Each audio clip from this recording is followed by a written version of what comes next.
Good morning, Father Merrill Wade. On this May 5th, 2019, can you tell me, Father Wade, what is the sermon about today?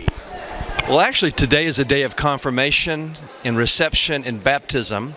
This being the fourth Sunday of Easter, and in this Easter season, we welcome the Right Reverend Philip Duncan, retired Bishop of the Central Gulf Coast in Lower Alabama and Florida.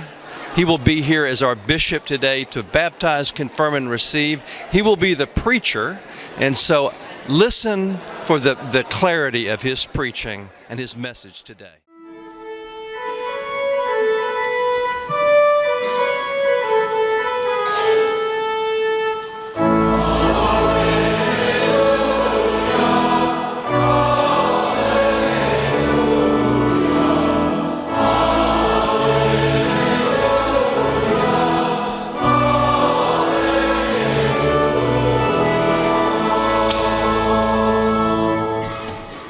Let now, O Lord, the words of my mouth and the meditation of each one of our hearts be acceptable in your sight.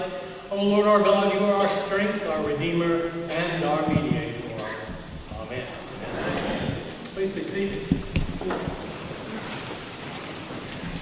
Good morning. Good morning. My name is Philip Duncan, and I bring you greetings from your bishops, and I have been helping them out since I retired 3 years ago. Oh, I forgot, I retired. But it is a joy to be with you on this day and to see again friends who I haven't seen in quite a while, and to be in Texas. My wife and I decided that we were going to retire to Texas because granddaughter is here. Oh, she comes with parents.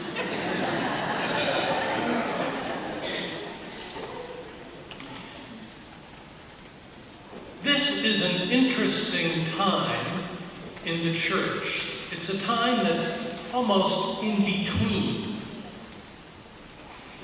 We come to the gospel today, and if any of you are keen to remember, it's similar to another area in the gospel, back a ways, in the beginning of Lent, where they were out fishing, and they weren't getting a haul, and Jesus says, cast the net to the other side.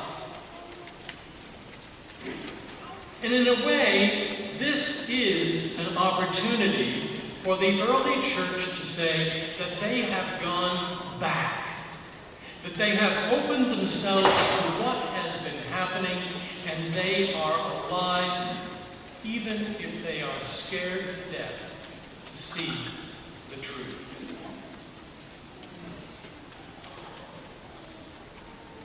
The questions of "do you love me?" asked 3 times is a sense that 2 things are in play. One, the words in Greek for each of "do you," the word love. Greek is more full than we are with that term. We have love, they have 3 names for it. But the other thing is denial 3 times. The denial of our Lord 3 times. Simon Peter,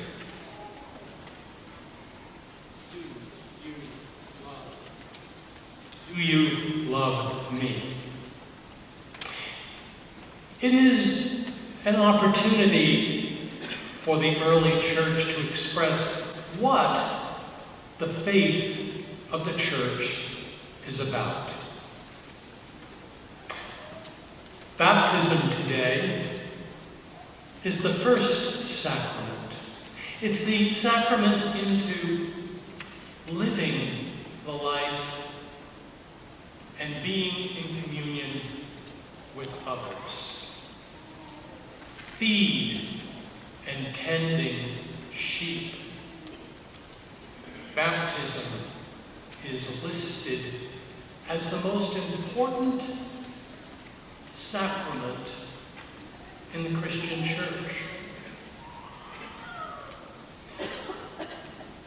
One of the poems that I had to commit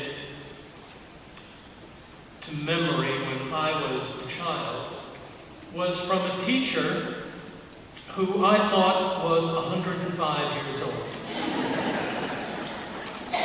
But she didn't make that age. But she became a good friend of our family and a good friend of mine. And I learned so much from her. She was quirky. She had a history. During the Second World War, she was in the underground in Switzerland and Germany and France. She was one of those people that you intuitively liked, and you knew there was a depth there. The first poem that she ever had us commit to memory was from Edwin Markham, who at one point in his life was the poet laureate of Oregon.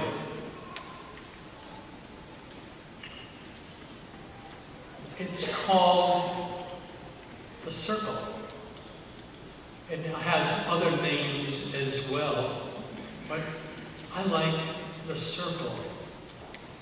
He drew a circle that shut me out, heretic, rebel, a thing to flout, but love and I, we had the wit to win. We drew a circle that took him in. My sisters and brothers in Christ, our faith is about drawing those circles ever wider to include others. Baptism is drawing that circle ever wider for those who are being baptized. The Eucharist is drawing circles of feeding people and having them come, us all come into that relationship. I love the gospel today. I love the period of the asking 3 times. But he denied Christ 3 times. And those 3 times are important because it's that stamp of approval. Do you love me? How do we serve our Lord? How do we hear not just the gospel, but the world speak to us and answer it back? How do we know we're doing it right?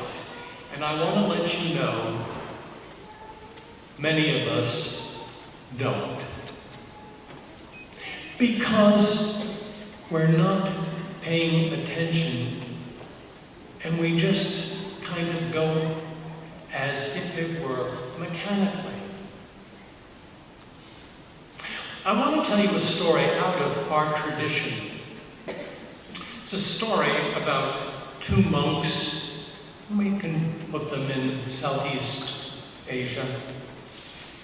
2 monks who were on a pilgrimage, and they had taken a vow not to have anything to do with women before they left.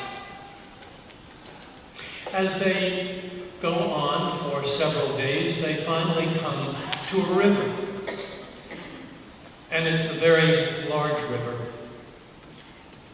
And they're about to cross when a woman comes up, dressed in silks, and she just stands there because she also wants to cross that river. And she's unable And one of the monks goes over, speaks to her, picks her up, and carries her across the river, and the other monk follows behind. When they get to the other side and she takes off, the two monks go in another direction, but they don't speak. And finally, the one monk said to the other who had carried the woman, "We made a vow that we would not have anything to do with women for this time.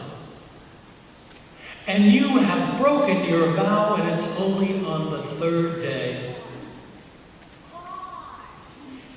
And he looked at his friend and he said, "Yes, I did an errand that needed to be done because she could not cross herself.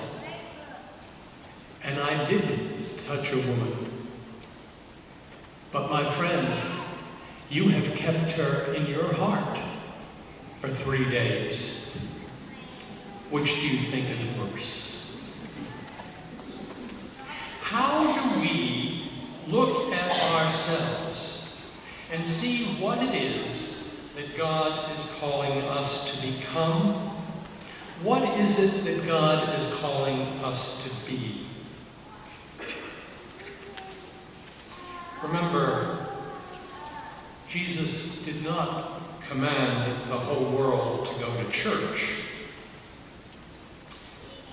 He did command the church to go into the whole world. And that, my friends, is why we are here today. To be energized, to be informed, to be in relationship with God and one another.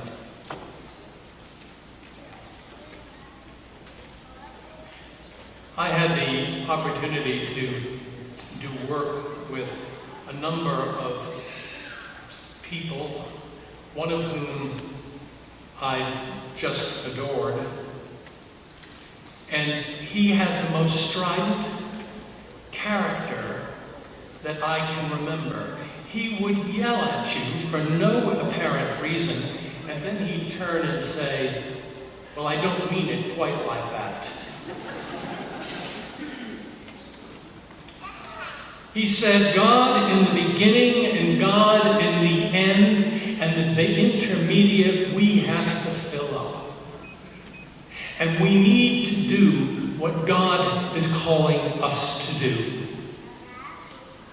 Desmond Tutu was a fabulous theologian, and he could be infuriating. But I think the longer I knew him, the more I realized it was because I was not living up to what I thought I should do. Judging ourselves is why, if you're going to do that, you hurry off and get a spiritual director.